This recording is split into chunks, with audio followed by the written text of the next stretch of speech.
Hey everyone, start करते हैं the Hindu editorial का एनालिसिस। और इसको पहले पढ़ते हैं।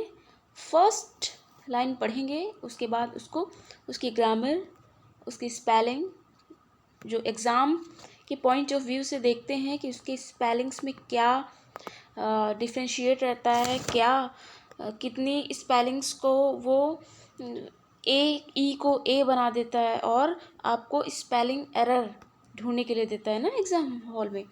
तो वो मैं आपको सिखाऊंगी और इसमें ग्रामर भी बताऊंगी। ठीक है, चलिए पढ़ते हैं फर्स्ट लाइन फुल स्टॉप तक। The Russia Ukraine war has entered a new phase marked by intensified military attack and direct negotiations. तो फर्स्ट सेंटेंस देखिए, फर्स्ट सेंटेंस में the Russia Ukraine war, the Russia Ukraine war, जो कि subject है हमारा इस sentence का, और ये सिंगुलर है, सिंगुलर सब्जेक्ट है। तो इस सिंगुलर सब्जेक्ट के अनुसार वर्ब सिंगुलर लगेगी। अब वर्ब क्या है यहाँ पे? हैज़ है और इसी के साथ वर्ब की थर्ड फॉर्म लगी हुई है। तो ये सेंटेंस किस टेंस का हुआ? ये सेंटेंस हुआ present perfect tense. Okay, present perfect tense का। Has entered a new phase, अब अ आर्टिकल लगा है, इसके बाद न्यू फेज, न्यू फेज जो कि नाउन है, phase, new adjective and phase, phase is noun. तो आर्टिकल के बाद एडजेक्टिव, उसके बाद नाउन, क्योंकि नाउन हमेशा आर्टिकल अपने साथ लेता है। उसके बाद marked by intensified military attacks. अब बाई क्या हो गया यहाँ पे? Prepositional phrase. Okay, by preposition है, बाई प्रीपोजिशन है। प्रीपोजिशन के साथ ये जो पूरा सेंटेंस आया है, intensified military attacks and conjunction लगा हुआ है, जो कि इस प्रीपोजिशनल फ्रेज को जोड़ रहा है। ठीक, तो by intensified military attacks and direct negotiations. Okay, ये सेंटेंस पूरा हुआ। नेक्स्ट रीड करते हैं।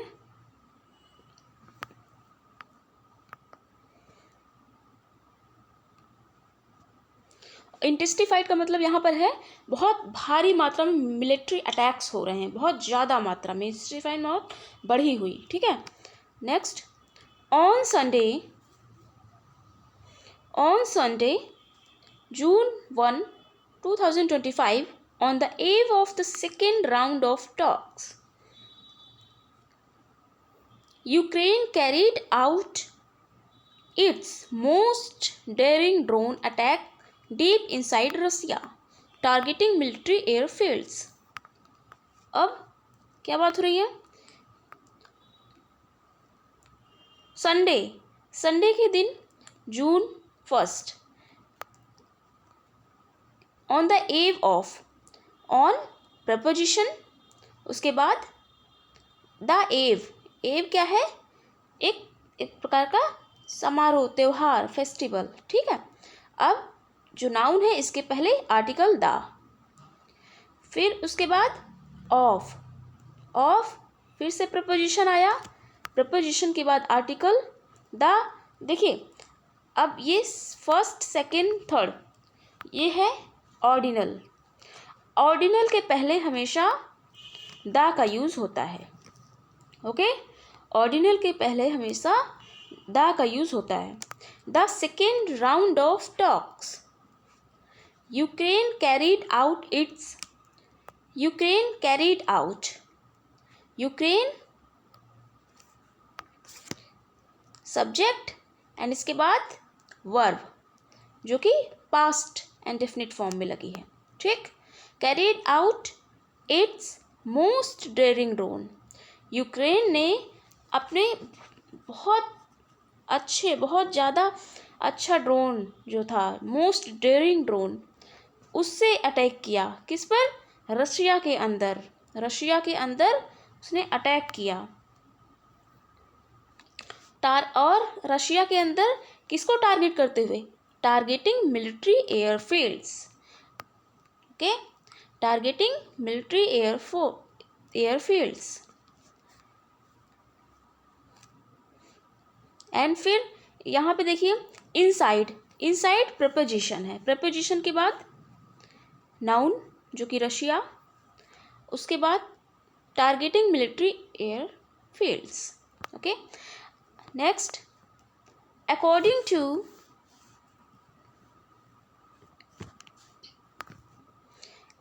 To Ukraine intelligence officials, the drones which were transported by trucks into Russia and launched remotely resulted in the destruction of dozens of strategic bombers.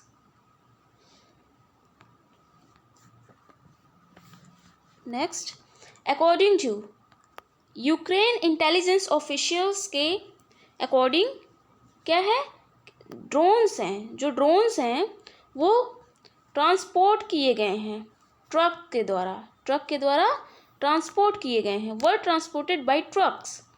तो ये जो sentence है वो वर ट्रांसपोर्टेड बाय ट्रक्स मतलब we helping verb, उसके बाद main verb की third form, और फिर बाई ट्रक्स मतलब ये है passive voice sentence. Okay, into Russia and launch remotely, और रशिया में ड्रोन से लाया गया और फिर लॉन्च किया गया कहाँ पर?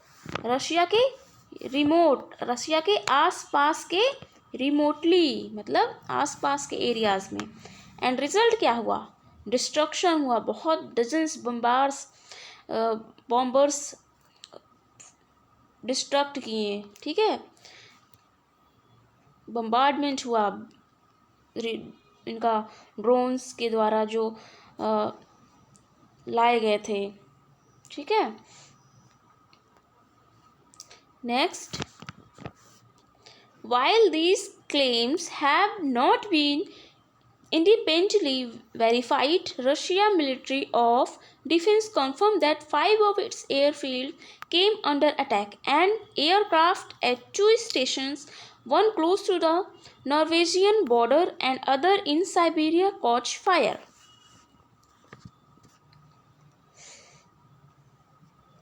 Next, while these claims, जबकि ये जितने भी किए गए हैं ड्रोन्स एंड बॉम्बार्स किए गए हैं, इस क्लेम्स को have not been independently verified, इसको स्वतंत्रतापूर्वक वेरीफाई नहीं कर पाया, बहुत क्लैरिफाई से वेरीफाई नहीं कर पाया।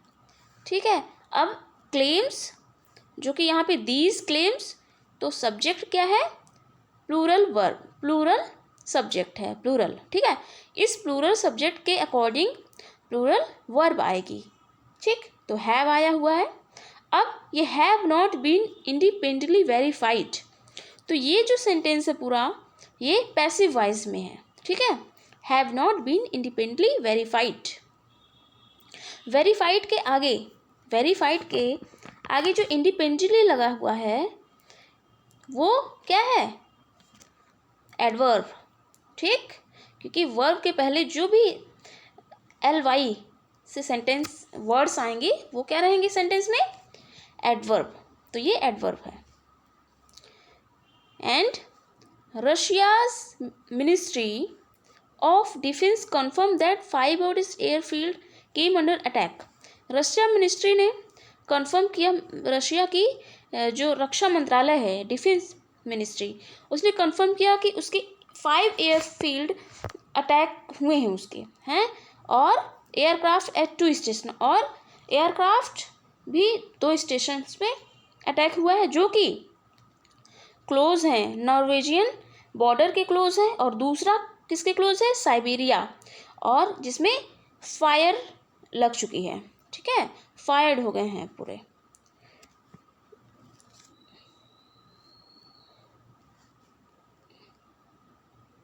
अब यहाँ पर देखिए, Norwegian border and the other in Siberia.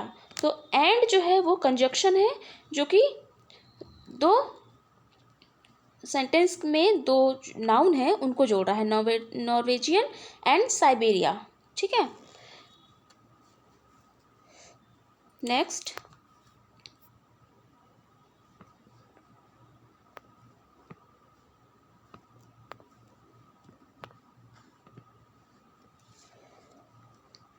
that Ukraine managed to carry out such an attack is a morale booster for its troops and a tactical setback for Russian President Vladimir Putin.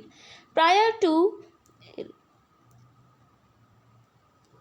Kyiv's attack, Russia had launched an avalanche of drones and missiles across Ukraine, significantly straining the country's air defenses.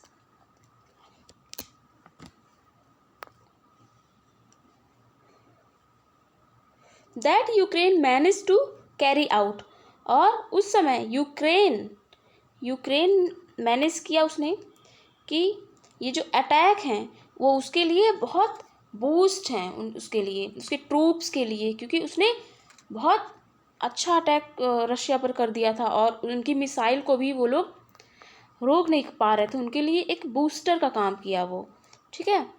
और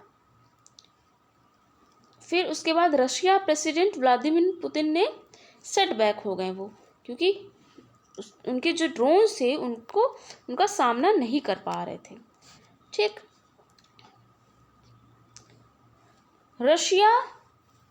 Russia had launched. अब Russia had launched, तो ये sentence कौन सा हुआ? Past perfect. Had V3 form, had के बाद V3 form, तो ये हुआ पास्ट परफेक्ट। एन एवलांचे। अब एवलांचे जो है वो क्या है? नाउन है, क्योंकि नाउन के पहले आर्टिकल हमेशा आएगा, तो इसलिए हम जान गए कि ये आर्टिकल के बाद जो वर्ड आया है वो क्या है? Noun, okay. अब एवलांचे का मतलब क्या होता है? हिमस्खलन। मैसिव क्वांटिटी में हिमस्खलन हो जाते हैं, जैसे मिसाइल्स होते हैं ना, बहुत मैसिव क्वांटिटी में तेजी से हिमस्खलन होता है, हिमस्खलन उसको कहते हैं, हिमस्खलन को कहते हैं एवलांच। हिमस्खलन, avalanche of drones and missiles across Ukraine। अब यहाँ पे ड्रोन्स एंड मिसाइल्स को जोड़ रहा है एंड कंजक्शन। उसके बाद ये अक्रॉस प्रपोजिशन के बाद यूक्रेन जो कि नाउन है। Significantly straining. अब स्ट्रेनिंग का मतलब क्या है? स्ट्रेनिंग का मतलब है स्ट्रेन, जैसे आपने टर्म पढ़ा होगा फिजिक्स में, स्ट्रेन मतलब होता है दबाव डालना, प्रेशर डालना, ठीक है। तो straining the countries air defences. और जब यूक्रेन ने इतनी मिसाइल्स और ड्रोन्स बहुत तेज़ी से उन पर बरसाएं तो क्या हुआ? तो उनकी डिफेंस पर दबाव पड़ा, उनकी जो रशिया की कंट्री एयर डिफेंसेस थे उस पर दबाव पड़ा। Straining it included a missile strike at a military training base on Sunday. अब इट इंक्लूडेड मतलब पास्ट एंड डेफिनेट का टेंस आ गया, ओके। नेक्स्ट पढ़ते हैं। Killing at least 12 Ukraine soldiers, but a silver lining amid the intensifying military exchanges was that Russia and Ukraine went ahead with the planned direct talks in Istanbul on Monday. But a silver lining amid the intensified military exchanges. लेकिन a silver lining किसे कहेंगे? ये है एक phrase. Okay, अ silver lining पढ़ा होगा आपने, अ silver lining. तो इसका मतलब होता है एक होप. ठीक, जैसे कि कोई बैड इवेंट हो रहा है लेकिन उसमें अपनी होप रखना, होपफुल रहना, तो उसे जैसे हिंदी में कहते हैं आशा की किरण. ठीक है, तो सिल्वर लाइनिंग मतलब आशा की किरण, और ये एक फ्रेज है. ओके, लेकिन एक आशा की किरण उनके बीच में थी जो कि मिलिट्री एक्सचेंजेस को बढ़ा रही थी, उनको करेज कर रही थी. ठीक है, that Russia and Ukraine went ahead with the plan direct talks. उसके बावजूद रशिया एंड यूक्रेन ने आगे बढ़कर मिलिट्री की जो एक्सचेंजेस थी, मिलिट्री की जो एक्सरसाइजेस थी, उन पर उन्होंने बातचीत करने का प्लान किया. ठीक, कहाँ पे? इस्तांबुल में, मंडे को. ठीक, अब इन प्रपोजिशन के बाद नाउन, फिर उसके बाद ऑन. अगर कहीं भी डे और डेट दिया हो तो हमेशा ऑन प्रपोजिशन आता है, ये ध्यान रखिएगा.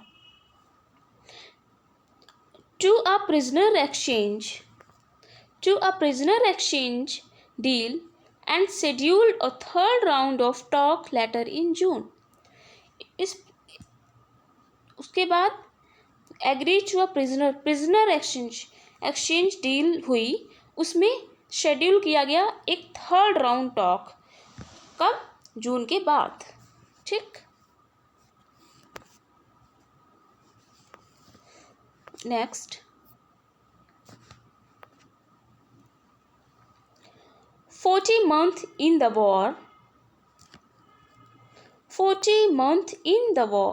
war, the signs of exhaustion are evident on both sides.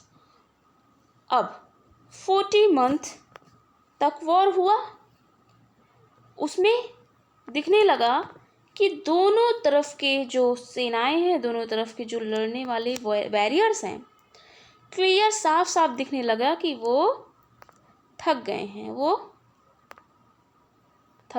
ठीक है, उनमें साइन दिखने लगा कि वो थक गए हैं. फिर उसके बाद next, Ukraine faced with battlefield challenges face कर रहा था. Is trying to offset its vulnerability by staging innovative drone attacks to make the Kremlin feel the pain of the war. Kyiv, Ukraine जो था वो चैलेंजेस को face कर रहा था. ठीक है, बैटलफील्ड में, और वो कोशिश कर रहा था कि अपनी जो वल्नरेबिलिटीज़ हैं, मतलब वल्नरेबिलिटीज़ यहाँ पर नाउन का काम कर रहा है. ठीक है, नाउन, ये वल्नरेबिलिटीज़ मतलब होता है वीकनेस, कमजोरियाँ.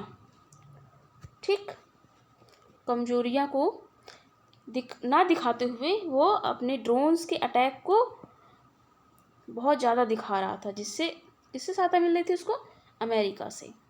ठीक,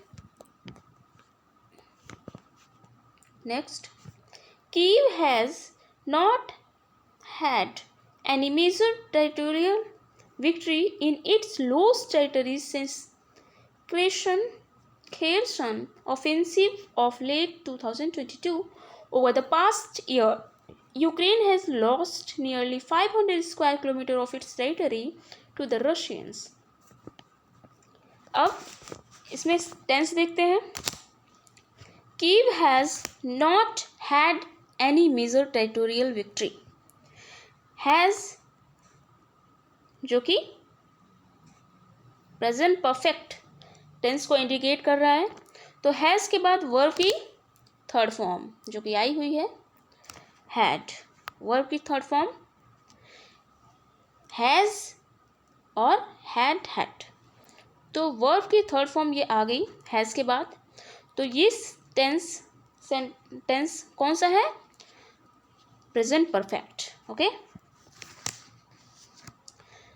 Any major territorial victory in its lost territories since Kherson offensive of late 2022. Over the past year, Ukraine has lost nearly. Ukraine subject जो कि singular country name and has lost. Has के बाद verb की third form जो कि है lost. Okay. Nearly 500 square kilometer of its territory to the Russians. To preposition, preposition के बाद article, उसके बाद noun. Russians, रशिया के लोग. अब Russia has recaptured the land Ukraine has seized in Kursk. अब रशिया रिकैप्चर्ड किया गया मतलब उसे पकड़ लिया गया एंड उसकी लैंड को सीज कर दिया गया. Russia's spring offensive is now gaining momentum with territorial advances in the Sumy region, while Ukraine is grappling with weakened air defenses and acute manpower crisis. अब while Ukraine is a noun which indicate a subject of this sentence. Subject के बाद verb, verb के बाद main verb जो कि ING form में है. तो ये टेंस कौन सा होगा? Present continuous tense. Is am are plus verb, verb की आईएनजी फॉर्म. ठीक. Ukraine is grappling with weakened air defences. अब यहाँ पे ग्रैपलिंग वर्ड आया है, ये वर्ब की तरह यहाँ काम कर रहा है जिसका मतलब होता है ग्रैपलिंग. ग्रैपलिंग करना मतलब स्ट्रगल करना, स्ट्रगलिंग. ठीक. ग्रैपलिंग मतलब स्ट्रगलिंग, जूझना. Grappling with weekend air defences. जबकि यूक्रेन बहुत वीक डिफेंस के साथ स्ट्रगल कर रहा है. An acute man power crisis, बहुत उसके पास थोड़े मैन पावर थे. ठीक है. नेक्स्ट,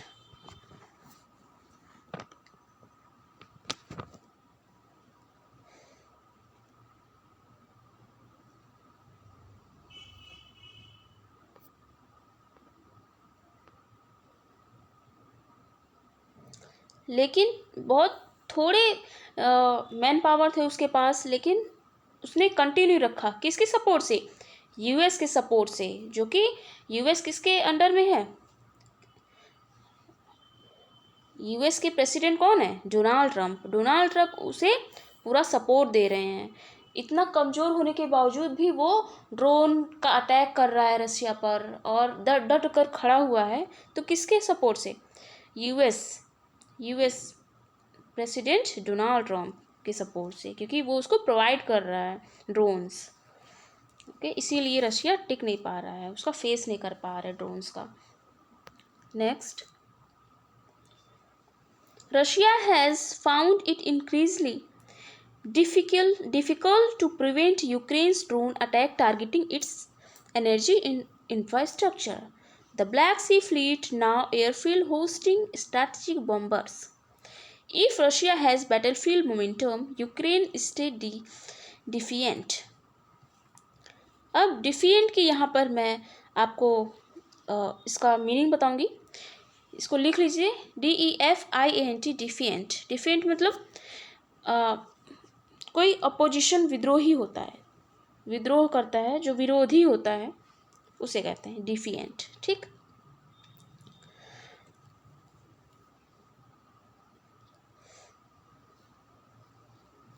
अब रशिया देखिए यहाँ पे, रशिया हैज़, रशिया के बाद इस सेंटेंस में रशिया के बाद हैज़ जो कि verb has found.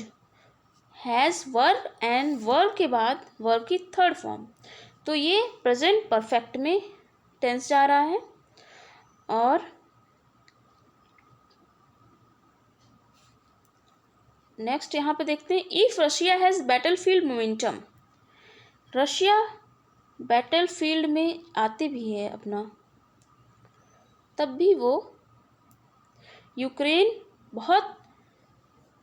Ukraine stage डिफिएंट, Ukraine तब भी डटा हुआ है, इतना स्ट्रगलिंग जूझते हुए भी वो स्टे है वहाँ पे, ठीक है।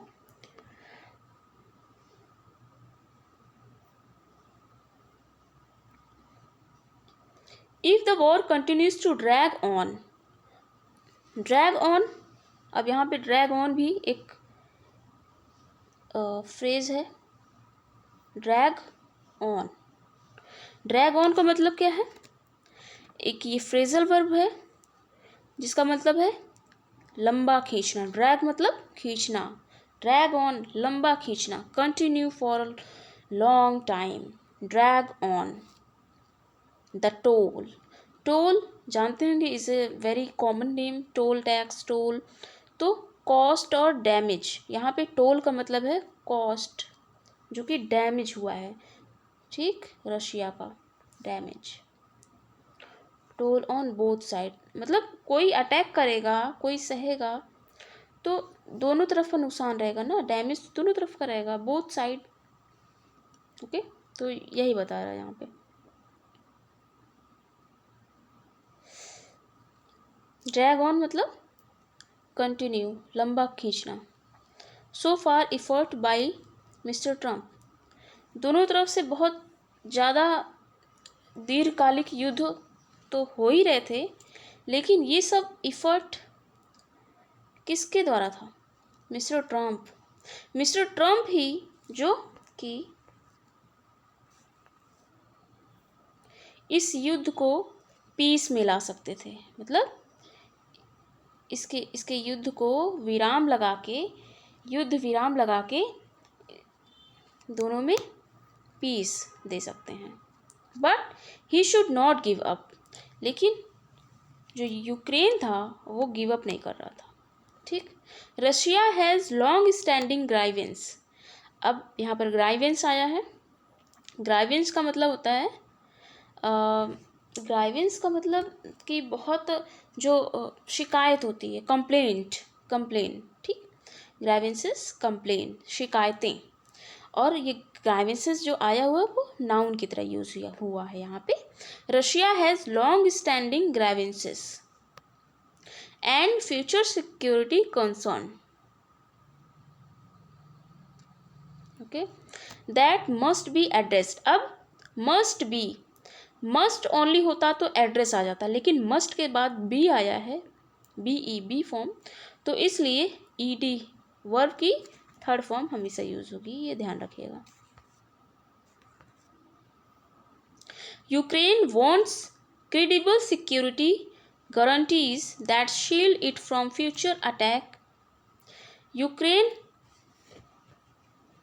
क्रेडिबल मतलब यूएस की जो फोर्स थी उस पर ड्रोन पे, उस पर भरोसा कर रखा था कि सिक्योरिटी उसकी बिल्कुल सेफ है, अटैक नहीं होगा, मतलब अटैक जो भी होगा वो प्रोटेक्ट कर ले जाएगा, क्योंकि उसको तो ड्रोन का हेल्प मिल रहा था यूएसए से। The US is subject and verb has, जो कि प्रेजेंट इंडेफिनिट का सेंटेंस बन रहा है ये, a crucial role to play in narrowing these differences. अब ये एंड जो कि conjunction, working towards a durable cease fire,